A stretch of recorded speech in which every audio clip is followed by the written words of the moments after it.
ये कहानी है एक ऐसे इंसान की जिसने हार को अपनी ढाल बना लिया। मुंबई की भागती दौड़ती सड़कों पर जब सूरज ढलने को होता और ट्रैफिक का शोर बढ़ जाता, तब फुटपाथ के किनारों पर एक शख्स दिखाई देता। गंदे कपड़े, उलझे बाल और कंधे पर एक बड़ा सा प्लास्टिक का बोरा। उसका नाम आर्यन था। लोग उसे देखते ही अपना रास्ता बदल लेते। कोई उसे पागल कहता तो कोई कचरे वाला। लोग अपनी गाड़ियों के शीशे चढ़ा लेते ताकि उसकी बदबू अंदर ना आए, लेकिन किसी ने उसकी उन आंखों में झांकने की कोशिश नहीं की जो किसी शिकारी की तरह शहर के हर कोने को ताड़ रही थी। आर्यन कोई साधारण कूड़ा बीनने वाला नहीं था। कुछ साल पहले तक वो इस शहर की सबसे बड़ी टेक कंपनी का मालिक था। उसने एक ऐसा सॉफ्टवेयर बनाया था जो बैंकिंग सुरक्षा के लिए एक वरदान था, लेकिन सत्ता और पैसे की भूख ने उसके अपनों को ही उसका दुश्मन बना दिया। उसके सबसे खास दोस्त और बिजनेस पार्टनर ने एक गहरी साजिश रची।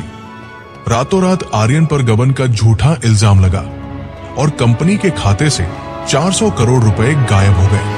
आर्यन को जेल हुई और उसकी साख मिट्टी में मिल गई। जब वो जेल से बाहर आया तो उसके पास न घर था और न ही कोई सहारा। उसने दुनिया की नजरों में खुद को मरा हुआ साबित कर दिया और एक कूड़ा बीनने वाले का भेष धर लिया। उसका ये नया रूप दरअसल उसकी जांच का हिस्सा था। वो जानता था कि जिन लोगों ने उसे फंसाया है वे बहुत रसूखदार हैं। उन तक पहुंचने का एकमात्र तरीका था अदृश्य हो जाना। आर्यन दिन भर शहर के पॉश इलाकों का कचरा इकट्ठा करता। वो कूड़े के उन ढेरों में फालतू कागज नहीं बल्कि सुराग ढूंढता था। वो बड़ी बड़ी कंपनियों के बाहर फेंकी गई कतरनों को जोड़ता, रद्दी में बेची गई फाइलों को पढ़ता और बड़े होटलों के बाहर खड़े होकर उन अमीर चेहरों की बातें सुनता जो उसे एक कीड़ा समझकर उसके सामने बेखौफ होकर अपने राज उगल देते थे। सस्पेंस तब गहराया जब एक शाम आर्यन को शहर के सबसे बड़े कसिनो के बाहर एक फटी हुई डायरी का पन्ना मिला। उस पर कुछ कोड्स लिखे थे जो उसके पुराने सॉफ्टवेयर के एडमिन एक्सेस से मिलते जुलते थे। उसे समझ आ गया कि उसके चुराए गए 400 करोड़ रुपए कहीं बाहर नहीं गए, बल्कि डिजिटल करेंसी के जरिए एक गुप्त सर्वर में रखे गए हैं। उसने अगले कई महीने उस सर्वर की लोकेशन ट्रैक करने में लगा दिए। वो रातों को फुटपाथ पर सोता, लेकिन उसका दिमाग सुपर कंप्यूटर की तरह चलता रहता। उसने पुरानी ई-वेस्ट इलेक्ट्रॉनिक कचरे से पुर्जे जमा किए और एक टूटे हुए लैपटॉप को ठीक कर अपना गुप्त हथियार बनाया। आखिरकार वो दिन आया जब शहर का वही धोखेबाज पार्टनर एक बड़े जश्न की तैयारी कर रहा था।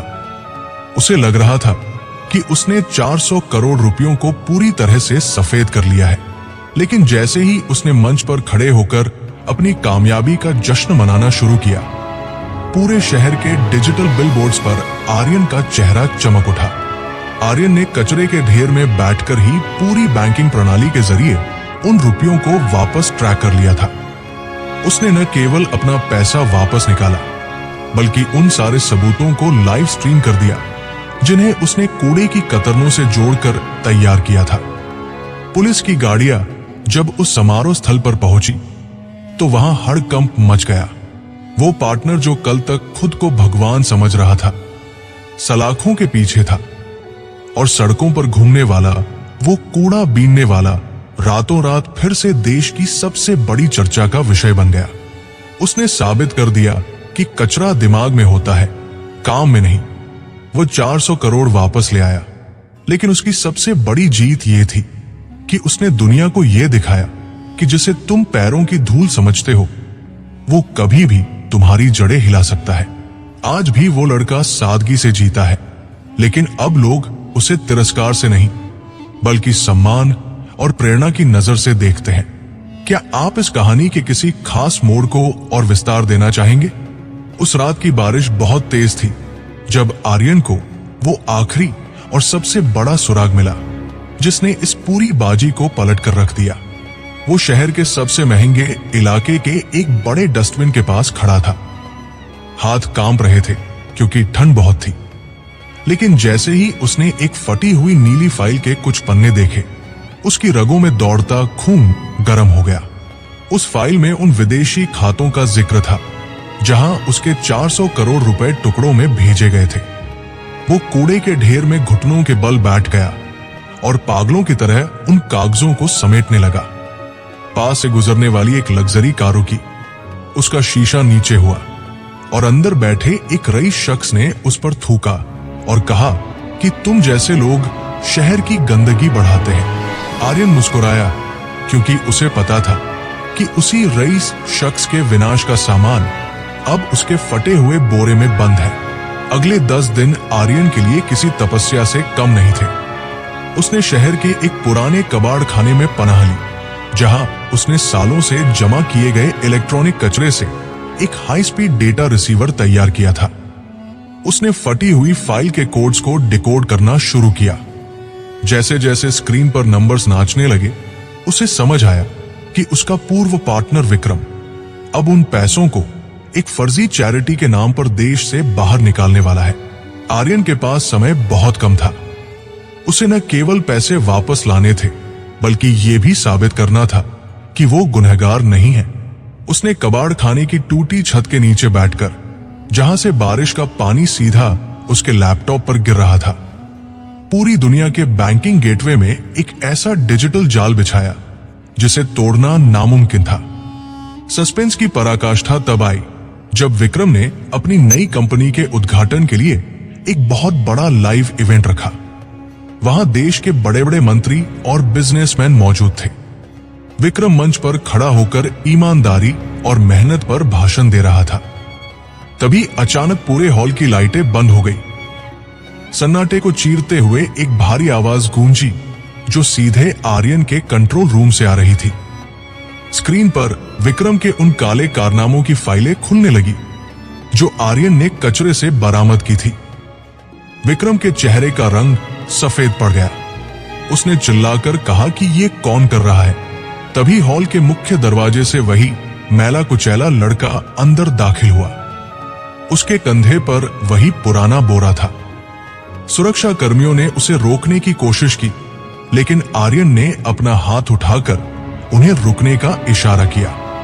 उसने सीधे मंच की ओर इशारा करते हुए कहा कि आज इस कचरे वाले के बोरे से जो निकलेगा वो इस शहर के सबसे बड़े सच को नंगा कर देगा। उसने बोरे से वो नीली फाइल निकाली और उसे हवा में लहराया। उसी पल विक्रम के फोन पर एक मैसेज आया कि उसके सारे गुप्त खाते फ्रीज कर दिए गए हैं और 400 करोड़ रुपए वापस मुख्य सरकारी फंड में ट्रांसफर हो गए हैं, जहां से उन्हें लूटा गया था। पुलिस की गाड़ियों के सायरन दूर से सुनाई देने लगे थे। विक्रम घुटनों के बल बैठ गया। वो समझ चुका था कि उसने जिसे कूड़ा समझकर फेंक दिया था, उसी ने आज उसका साम्राज्य मिट्टी में मिला दिया। भीड़ हट गई और रास्ता साफ हो गया। आर्यन ने पीछे मुड़कर देखा। वो अब भी उन्हीं फटे कपड़ों में था, लेकिन उसका कद अब इस शहर की सबसे ऊंची इमारत से भी बड़ा लग रहा था।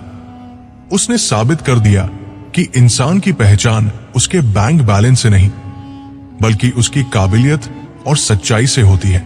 उसने वो 400 करोड़ वापस लाकर न केवल अपना सम्मान पाया, बल्कि उन हजारों लोगों की उम्मीदों को भी जिंदा किया जो सोचते हैं कि सिस्टम से लड़ना मुमकिन नहीं है।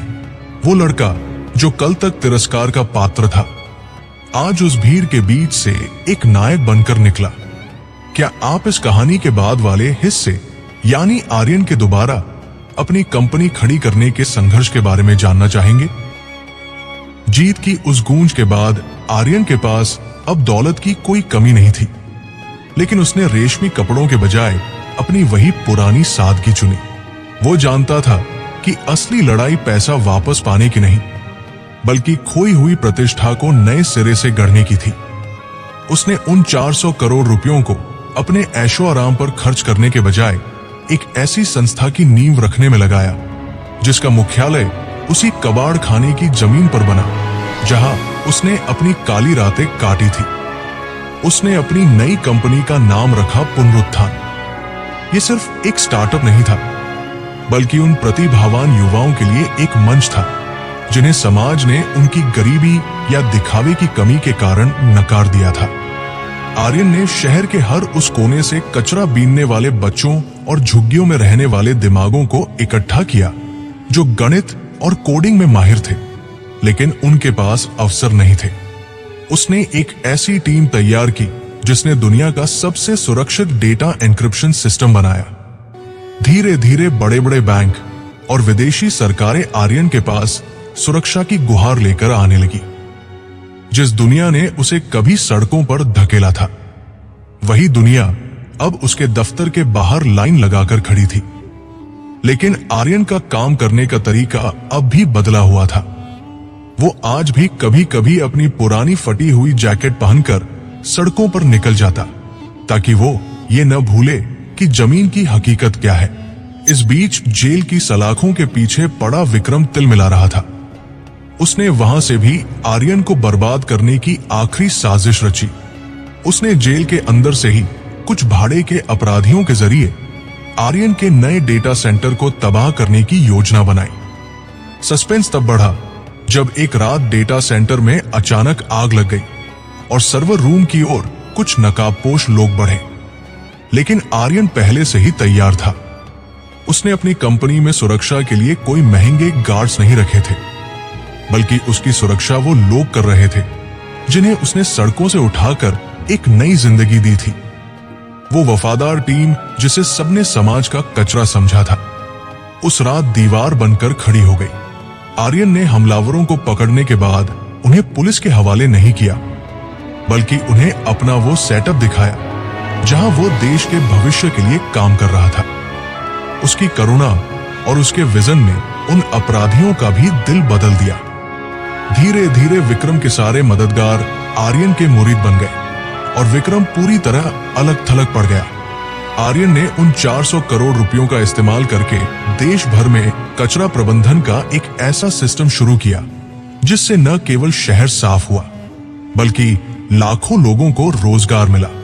उसने तकनीक और इंसानियत का ऐसा मेल बिठाया कि उसका नाम इतिहास के पन्नों में दर्ज हो गया। कहानी का सबसे भावुक मोड़ तब आया जब आर्यन ने उस रईस शख्स को अपने ऑफिस बुलाया जिसने कभी उस पर थूका था। वो शख्स अब दिवालिया हो चुका था और कर्ज में डूबा था। आर्यन ने उसे पहचाना, लेकिन कोई बदला नहीं लिया।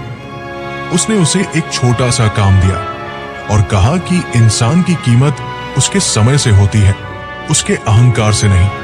उस दिन पूरे शहर ने देखा कि एक कूड़ा बीनने वाला न केवल 400 करोड़ वापस ला सकता है, बल्कि वो 400 करोड़ दिलों को जीतने का जज्बा भी रख सकता है। वो आज भी कभी कभी उसी फुटपाथ पर बैठता है जहां से उसकी यात्रा शुरू हुई थी, ताकि वो याद रख सके कि शून्य से शिखर तक का सफर कितना कठिन और कितना खूबसूरत था। क्या आप चाहते हैं कि मैं इस कहानी का एक अंतिम और भव्य समापन लिखूं, जिसमें आर्यन के भविष्य के लक्ष्यों का वर्णन हो?